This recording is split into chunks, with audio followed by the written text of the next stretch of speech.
back to some more War Soulstorm Mayhem. It's going to be a 1 vs 1 game on the Emerald map, and yeah, as you can see we've got Rizal at the top as Dark Elder, and at the bottom right, bottom we've got Aprisada. And that was bizarre. Hang on a sec. Raptor Harass. I thought this was meant to be about Seraphim Harass. Well, okay, maybe he actually meant Raptor Harass. But anyway, this is the third replay in a interesting. Anyway, in a third. Sorry, there's a third replay in a replay pack of 3 by Irfan, and I could swear that he said that was meant to demonstrate, or one of the replays was meant to demonstrate a Seraphim Harass, but he might have actually been referring to the Raptors, because certainly haven't seen any Sisters of Battle here, but screw it. I mean, Raptor Harass is pretty fun as well to watch. It's executed well, but yeah, we'll see what both these players are doing. As for the map itself, Emerald River, I'm pretty sure it's called, or Emerald Isle, I think it's Emerald River. Pretty nice open map, as you can see, a bit of negative cover for the river there in between, and yeah, a few mountain ranges here and there, a few far points, close points, all over the place, nice big areas to fight in, as well as a couple of somewhat more cramped spaces as well, so see what happens. Rizal going with the early chemical laboratory, as well as a warrior squad. He's got 1 squad of mandrakes, not seeing a second squad for him. Instead he's going to go for an Acron, an Archon squad instead. Acron of course being the meta-time strategy game that I haven't actually commentated on for a bit of a while. I haven't really played it for a bit of a while. Maybe I should actually. The plot was starting to get interesting there with your own allies starting to turn against you, and yeah, you finding out their secret bases and all that. Question is, what are they up to though? What are they up to? And the answer is I don't know. I'll have to find out by freaking playing it. But yeah, back to this game. Yeah, the Raptors almost managing to take out the entire squad of mandrakes. In fact, they're actually going to capture this point before continuing onwards. Is this mandrake squad actually going to get reinforced? Yes, it is. And I think Apridaz is going to want to get his Raptors off of that point. There's no point having him capture this point really, unless he wants to keep his opponent's troops there, which might be the case actually. I wouldn't really do that if I was him, but what the hell. There we go, finally he gets them out of there. He's jumping a bit closer towards his opponents. He could actually get the slave there if he wanted to, but no, he's not going for that. He's instead going to be trying to harass his opponent's main base, actually managing to draw the... where the hell's the Archon? Okay, managing to draw the Archon squad away, which is completely unreinforced actually, so he might be able to, Apridazza might be able to take out the Archon with his current squad, although nope, he's going to get Incubi of course to reinforce, and yep, and a Warriors Subright coming, Warriors with a Subright coming in to take care of the Raptors as well, while the Archon chases them around, yep, and bam, down they go. Actually, they might be able to take out that work. Nope, they're just going to decapture that point. Actually, they should decapture that point and then take out that worker, I suppose. A very risky move by Rizal leaving his worker like that, but we do have mandrakes coming in actually to slice and dice these Chaos Raptors, and funny enough, we actually do have the invisibility upgrade for them as well, despite the fact that there's only 1 squad of mandrakes on the field, I'm pretty sure. Yep, only 1 squad, but there you go, they can't be detected. So what the hell? I suppose they'll be able to do a bit of damage. These Raptors though, managing to do a hell of a job though, keeping the Dark Elder off the middle points from what I can tell, and yeah, just allowing the Cultist squads to continue on. Thinking Apridaz is going to want to send a Cultist squad here, and of course just as I say that he decides to do that, so yeah, these Raptors basically yeah, just jumping away. It's kind of funny really to see the Dark Elder harassed like this, as they're normally meant to be a harassment faction of their own. The bizarre thing about them is of course they're a dark representation of the Elder, but they don't get fleet of foot or anything like that. Instead, all of their units just about get higher default movement speeds, but they can't move as fast as the Elder do. If the Elder are using fleet of foot, so I don't know, it's rather bizarre seeing them in action. It does help differentiate them from the Elder, I suppose, but still. That's having builders that act like Protoss probes just differentiates them a bit as well. But yeah, as you can see, Apridazza's Chaos Raptors is really managing to just tear into Rizal's base here, and yeah, just capturing points left and right really. These Warriors, as much as they are nice little glass cannons, not really making... Oh, there we go. Not being able to get too many hits off on these Chaos Raptors, finally managing to get them tied down for a few seconds with the Animus Vitae ability being used by the Archon squad, but yeah, apart from that, not really being able to do too much there. Let's see, is Aprisada going for tier 2? Not just yet, so I think he's just focusing on keeping his guys reinforced, and why not? He's actually, his resource income is 68 to 10 compared to 50 and 10, so yeah, as you can see, the harassment is definitely working, and yeah, look at that, he just keeps getting his troops back and forth. If I was him, I'd actually try to take out the Tortured Slave as well, really. I mean, he doesn't have that many hit points, so he might as well, but well, I guess he's not going to there. And nice bit of ran cover there. Actually, rather nasty looking river there. Nasty looking puddle and river there. Green toxic slime. Ugh. Not bad. Oh, there we go. Yeah, they're going to go for this Tortured Slave. Yes, no, nope. They're just going to screw around, and yeah, they're actually going to get reinforced to full strength. And there we go. Finally going for this Tortured Slave though.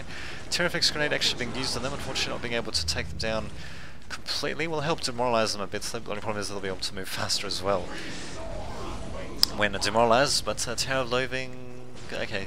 It's not being built though, but the construction was initiated by the builder just before the Chaos Raptors could start decapturing that point, so there we go. Finally, Rizal starting to stem the tide, as it were, against the Raptors, but nope, lo and behold, actually coming up to a different, anyway, different listing, sorry, not listing, most a different strategic spot, and yeah, just decapturing that. He's going to want to retreat them, yep, and away he goes. He might actually be able to catch another worker in transit if he's quick enough. He might have been able to actually if he put his guys on ranged fire, but no, unfortunately it's just a bit too late now. Second warrior squad coming in to help take out these raptors. Amazing how much of a pain in the ass I've actually been. Surprised that Aprisada, actually no, not Aprisada. Yeah, Aprisada is not capturing his other strategic points as well, actually, in his freaking territory, well within his territory. He needs to be capturing them. I suppose he's also focusing mostly on harassment, but I mean, really, you do this sort of harassments that, you know, you can keep your enemy off balance while you know, either take up or go for more economy-based game, that sort of stuff. Basically, so you can get a bit more of an advantage later on. But, oh well, anyway, we've got a Homunculus coming in for Rizal. Not really sure if that's the greatest thing to put out, as we're not really seeing anything cloaked by Aprisada, but that might change, actually. We do have a tier 2 being researched for Aprisada, and Rizal's plasma generator is slowly getting taken out, despite the fact that these guys are actually still demoralized. He's going to want to retreat them though, and yeah, as you can see, those mandrakes are going to be a bit of a pain in the ass for Aprisada, as he can't actually detect them with what he currently has. He's going to have to be very careful with them that he doesn't just lose his squad to hidden mandrakes because he wasn't paying too much attention to them. As of course it's bit easier to notice, you know, squads visibly firing at you compared to, say, invisible squads of mandrakes slicing and dicing your guys. But there you go. In case these guys are going to be jumping a bit, hoping maybe to decapture this point, but lo and behold, has not been captured, but we do have a nice little Tortured Slave instead. He'll act as a nice little juicy target. Yeah, bam, gets taken out. And there we go, nice little ridge actually, I just noticed, serving as a little barrier as well for the Chaos Raptors. Just a second, jump over that while the enemy has to walk around or jog around. They look like they're jogging actually, jog around the long way. Speaking of which, we've got Rizal actually counter-attacking with his own Archon squad. He's going to be going after the assisting post, managing to take it out. Very nicely done. And I suppose he can take out the building units for Aprisada as well. So this is good. This is exactly what we need to be seeing for Rizal, trying to do a bit of counter-harassment. Although the problem is though, these Chaos Raptors are still here though. I reckon 2 squads of warriors should be, or maybe even just 1 squad of warriors, should be enough to, you know, stop the Raptors from utterly destroying Rizal's base, while Rizal continues to savage Aprisada's base. But he's actually going to be sending his a few of his squads back, which is a bit of a weak move, really. I mean, he sends them all the way back here, all the way to the frontier, should I say. Now, sending them all the way back like this, that basically gives Aprisada more time to do whatever he wants. And really, I mean, these 2 squads, they're basically squads that are doing nothing, really. They were sent back and forth while the Raptors were able to take out a plasma generator, while Rizal wasn't able really to show anything for them, which kind of sucks. God damn, these guys can really be reinforced in high numbers, to say the least. In any case, we do have the Animus Vitae ability being used, and there we go, finally some regular troops being built for Aprisada. Also getting the Chaos Sorcerer and probably going to get the Chains of Torment ability researched. Don't really know, we'll just see what happens. Warriors coming in, they're going to be outmatched though as soon as the Space Marines and the Chaos Lord and the Chaos Sorcerer come out, but until that happens I guess they'll be doing a bit of harassment themselves as well, but probably not much harassment though compared to what the Raptors did. Finally we have the Raptor squad being dispatched by the combined forces of the Archon squad and the Warriors, very nicely done. The true power is here.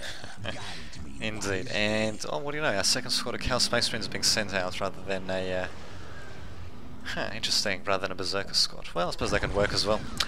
In the case, yeah, Warriors going up to this listing post, and there we go. We should probably have one last army versus army engagement for this game happening very soon. So in case this listing post will get taken out, just have a look at the production though. 74-20 versus 68 and 10. So yes, Chaos Space Marines still managing to beat the snot out of the Dark Elder when it comes to production, or should I say sheer resources, and perhaps in production as well.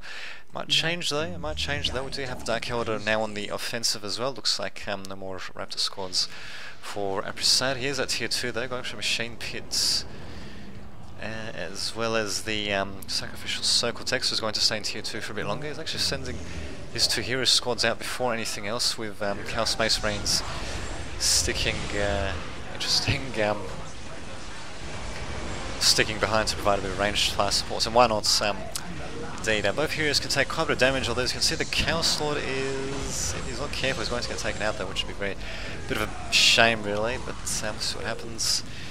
Chaos Sorcerer is getting taken out though, very crappy manoeuvring and micro by Aprisada, but his Chaos Space Marine squads are mostly intact, although they really should be getting them out of there as well.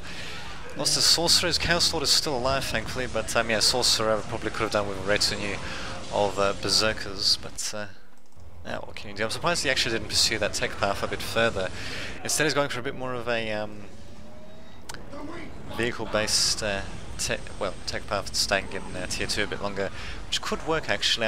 He does have plenty of power saved up. He doesn't have too much requisition, and vehicles still require requisition, but if he can save up a bit more requisition and get a few vehicles out, then that should be able to turn the tide for him until we see anti-tank units by Rizal. I don't really know if he's at tier 2 yet. Might still be at tier 1 actually, so he does have pretty substantial troop numbers though, as well as these invisible mandrakes, which of course are not being detected because the sorcerer was killed off, and his Chaos Space Marines basically being reduced to 1 squad. So yeah, I think this dual tech that Aprisada was going for, in my opinion, yeah, he should not have gone for it. He should have just stuck with either Machine Pits tech or what do you call it, the Sacrificial Circle tech. As you can see, he just doesn't have enough resources to do both techs efficiently. He is actually going for Chaos Predator, so who knows, he's not out of the game yet, so not bad. But nope, as you can see, Rizal's up to tier 2. He's getting getting a Scourge squad out, so as soon as that Predator comes out, it'll be face to face with Scourges. So yeah, Aprisada unfortunately misjudging the effectiveness of that dual tech path in this particular situation, and yeah, as you can see, it's going to be costing him pretty dearly. Chaos Space Marines are most likely going to get taken out, especially now they're going to be wading through negative cover. Probably. He's still continuing to reinforce them. I don't know if he should really bother, in my opinion. But in any case, we do have Scourges coming out, and pop full actually for the Chaos Predator, not bad section, it's a vehicle cap increase. In my opinion, yeah, shouldn't really bother reinforcing squads. Although I suppose he is buying a bit of time at the very least, sort of. It doesn't have any troops to support his Predator. If he kept his Chaos Predator, sorry, not Predator, if he kept his Raptor squad alive, should I say, he could have used them to harass the, where are the Scourges? There we go, to harass the Scourges right there and to stop them from deploying their weapons. To have a second squad of Scourges, but still, even just one Raptor squad will do a nice little job there. We do have a second Chaos Predator coming out, so Aprisada, interesting, maybe he didn't intend to go for vehicles in Tech 2, or Tier 2, maybe he just decided to switch techs when he saw what his opponent was doing, but still, Scourges, they can be upgraded to Dark Lancers incredibly quickly. And granted, these Predators are pretty powerful. I don't think they're quite as powerful, at least until Chaos Energies is researched, they're not quite as powerful as the Tier 3 Loyalist Space Marine Predators, but yeah, they can still certainly pack quite a punch of their autocannons and little sponsoon mounted heavy machine guns, heavy bolters. Of course, they don't have heavy machine guns in this game. Although they might as well be heavy machine guns, given that's how they act. Although they act more like autocannons in Men of War, actually, to do damage to vehicles as well. And here we go. This is the militia squad that's going to be sent out for Apressada. He's actually going to be using Corn Berserkers, I guess, to hopefully stop at least one squad of Scourges from firing on his Chaos Predators. Hopefully that should go in his favour. Probably a second squad of Corn Berserkers wouldn't hurt. We'll have to see what happens, as it looks like Rizal is not going for a tier 2 vehicle tech, instead he's going for a Witch Cult Arena. So who knows, the Predators might be able to do a good job actually, with the Berserkers also supporting, provided that he can keep those bloody Scourges off of his back. If he can do that, then yeah, the Predators really should be able to go to town on these units. Probably, actually no, wait a minute, maybe instead of a second squad of Corn Berserkers, or at least going for a second squad immediately, maybe Apressada could actually go for a quick sorcerer as well, and yeah, just attach them to the attach the sorcerer to the Corn Berserkers, so that yeah, you can actually go after the Mandrakes, the Chaos Predators as well. Predators, they, as powerful as they are, they can still fall prey to enemy hero units like this Archon retinue, so Apressada is going to have to be very careful though. Corn Berserkers being held down, also actually being slowed down by a Torch Ramp, which is actually being deployed right in the thick of things, not bad. Archon Sword continuing to tear up one Chaos Predator, one Predator already down, taken out by invisible Mandrakes of all things, not bad. Certainly not their usual prey, but there you go, and second Chaos Predator will probably get taken out as well. We do have a Defiler coming out, so I don't think they'll be able to make much of a difference though for Apressada. It was interesting choice by Apressada. I think he would have done a hell of a lot better if he just went down one particular path, either down a Sacrificial Circle or a Machine Pit's path. Before going to tier 3, then you can start to spread out your tech a bit. But yeah, unlike the Space Marines, yeah, in my opinion, yeah, Chaos Space Marines usually do a hell of a lot better in yeah, sticking to either one or the other tech path. Not that, one or the other tech path in tier 2. Space Marines, on the other hand, yeah, they can usually afford to go with spreading their tech around, as yeah, they're pretty good stuff in tech 2. In tier 2, and yeah, I mean their stuff does, yeah, both tech paths do complement each other pretty nicely as well. I mean, sort of you can get the synergy happening with the Chaos Space Marines, but it's not quite the same synergy though. And this Defiler is still getting shot at by another squad of Scourges anyway. Oh, never mind, these ones actually are slowly getting back there, but the Defiler though, as you can see, invisible Mandrakes hacking into pieces. It's just a matter of time before it gets taken out. Never mind, these Mandrakes actually going to go after these Corn Berserkers instead, so they'll slowly get hacked to pieces instead. Scourges though, really going to want to get them out of there, to say the least. But interesting. And yeah, we got cultists being produced, but funnily enough, they don't actually have the Unholy Sight ability, passive ability researched for them. Not really sure what the hell that's about, but oh well. Oh god, you got all those slogans. But yeah, Corn Berserk is also being very bad against buildings, actually. Shouldn't actually be used against distant posts like that. Oh god, not bad. Seeing enemies like this. And actually suffering from friendly knockback, if not friendly fire as well, not too shabby. I'm surprised I'm actually seeing any builder units being used to repair these vehicles. God knows I really could do with them. But anyway, Corn Berserk is being taken out, and Scourges will probably get taken out soon as well, so it sucks to be them. Oh, actually, never mind, they're going to disengage there. Such a shame, really. If I was Apressada, I would just kept on going after him, but there you go. Not bad. Apressada could probably actually go with maximum workers now while he's at it, really. I mean, he might as well repair his vehicles as quickly as possible. They're basically the linchpin of his strategy now. But Newpin instead is just going to leave his guys around. This should be interesting. And Cultist versus Mandrakes, not bad. So one of them getting taken out, bam, getting hit just like that, or kicked over, should I say, just like that. These other guys suffering poison. Oops, there we go, poison damage, and there we go. Accidentally pressing the key underneath backspace rather than backspace itself to restore the V there. Very nicely done by me. It's such a shame that line of sight is not really simulated in this game, because these guys probably shouldn't be able to fire. Well, a few of them shouldn't be able to fire like that, being so far down there, but well, what can you do? Defiler is slowly getting repaired. Chaos Predator is also getting repaired, not too shabby. And yeah, I mean, a couple more worker units. I mean, they're pretty damn cheap for Chaos. You might as well get them to repair these vehicles. They're pretty much the only chance Aprasada has. In fact, his listing post here hasn't even been upgraded. He is going for a Commander Veteran upgrade. Don't really know if I agree with that, but he does have Chaos Lord out, I suppose. He doesn't have a Plasma Pistol upgrade though, for whatever reason. And he doesn't actually even have an armory up for these guys, of course.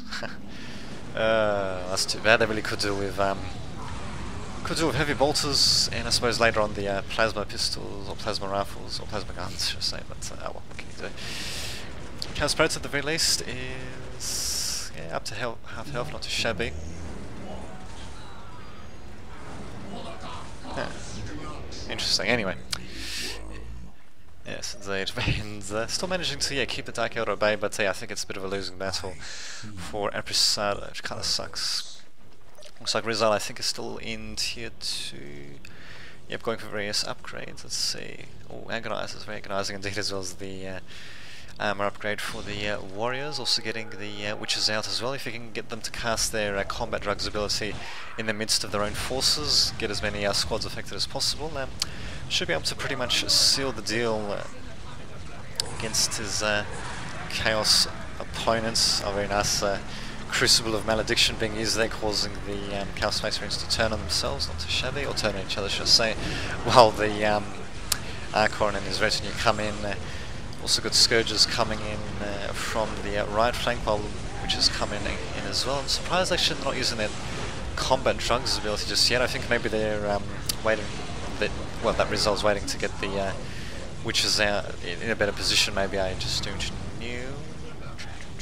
Is he going to send them into the middle of the Scourge squad, then activate the ability? I don't know. It doesn't appear to be the case though.